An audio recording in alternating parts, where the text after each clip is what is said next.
Matthew 27, verse 45. From the 6th hour into the 9th hour, darkness came over all the land.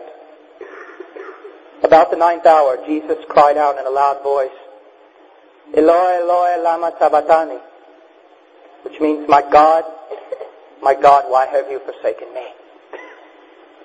We miss the meaning of the cross today. As a matter of fact, it's almost perished. You are not saved because of a wooden cross. You are not saved because the Romans beat his back.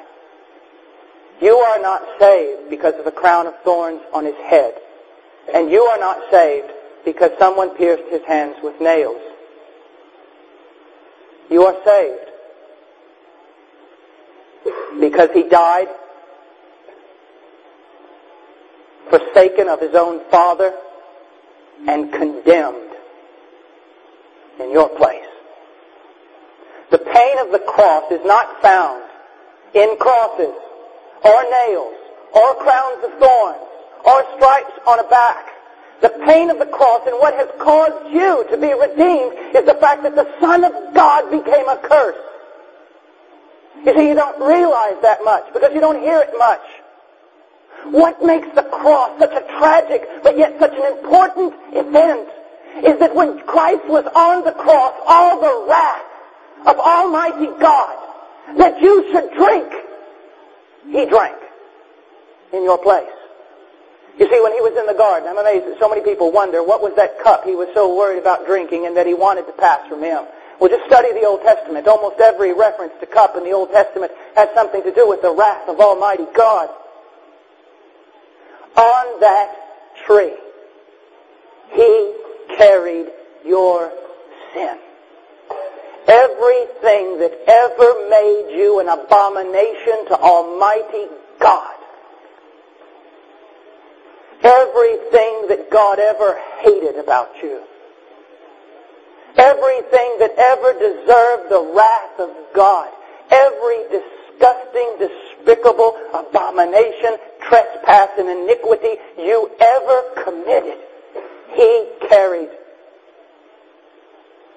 And He held up the cup of God's wrath, and He drank it. And when He turned it over, not one drop was left for you. Where's the pain of the cross? What makes that death such a terrifying and yet powerful thing?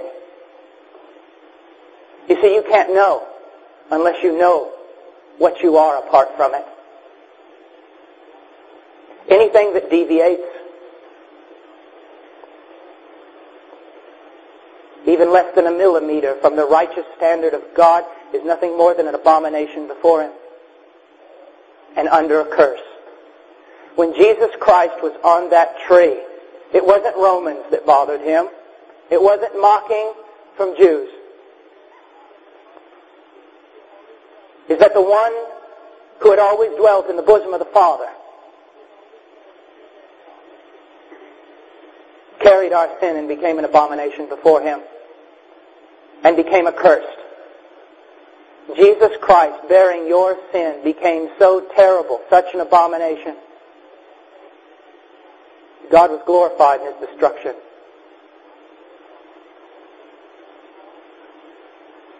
The pain of the cross, throw the whip to the wind. That's a little thing. Crosses, millions of people have died on crosses. Crowns of thorns, small thing. Broken fellowship between the Father and the Son. Any one of us, in any shape, form, or fashion, trying to draw near to a holy God would get nothing but the heaven's door slammed squarely in our face. Turned away. The door was slammed on someone else. The Son. He died. You're a child of God. He died for you. That's what makes everything else so small in life. And He died not under the wrath of man. That's not the big thing here. He didn't die a martyr. He wasn't wrestled up there. This wasn't something against God's will. It was God's design and God's plan. The only way for man to be saved is men that sinned against God. It's men who deserved to die. God had to become a man to take men's sin, to take your sin, and to take your curse and your condemnation and your wrath and die for you. Let's go to Isaiah 53. Lord's will to crush him and to cause him to suffer. My goodness, do you understand these words? It was God's will to crush him. The only way that you and I might be saved was a perfect sacrifice, to be crushed under the full strength of God's wrath. God is a just God. He cannot wink at sin. He can't pass over it. It must be dealt with. And the only way was for it to be dealt with on a cross. And to be dealt with through the Holy Son of God that became an abomination. The carrier of our sin. The serpent lifted up in the wilderness to be crushed by God. So that the full length of His justice would be poured out.